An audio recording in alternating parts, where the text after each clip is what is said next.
there is not quite anything that really replaces a proper breast prosthesis.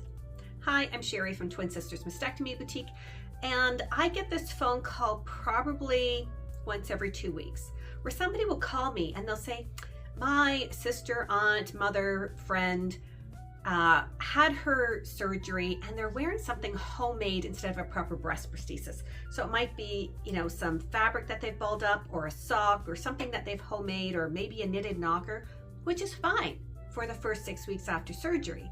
But after that, you need a proper breast prosthesis. And so the person on the phone said to me, she's wearing this homemade thing and it doesn't stay in place and it moves around and it doesn't quite look right. And, we can tell something's off. And, she has low confidence because of this. And we're going to bring her in so that she can try a breast prosthesis, and see if she likes it. I'm like, perfect. That is no problem at all. Because while people think that, well, breast prosthesis, what's the difference between that and balled up, fabric?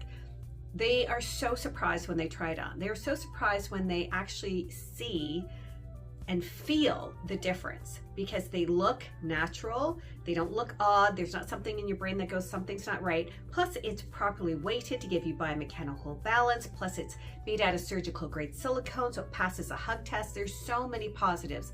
And every single time, I can say every single time that this has happened and the person's come in and tried the breast prosthesis, they walk out with a breast prosthesis. And there's no pressure, you have to buy anything, no.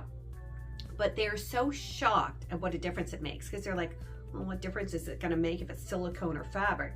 It makes a huge difference. There's so much research and development that has gone into this.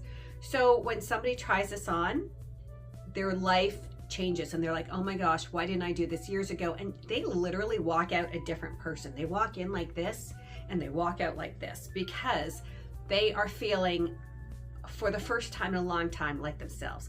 And this lady, she's been 8 years with something homemade and balled up in her bra. So finally, it's her 2 daughters who actually called and said, we're going to bring her in. And, they're not taking no for an answer, at least for her to try. So I'm really excited for them to come in and for the mother to try a proper breast prosthesis and see what she thinks. Has this happened to you? Have you had to convince somebody to try their breast prosthesis, and what was the outcome? Put your comments down below. Don't forget to like and subscribe, and we'll see you soon.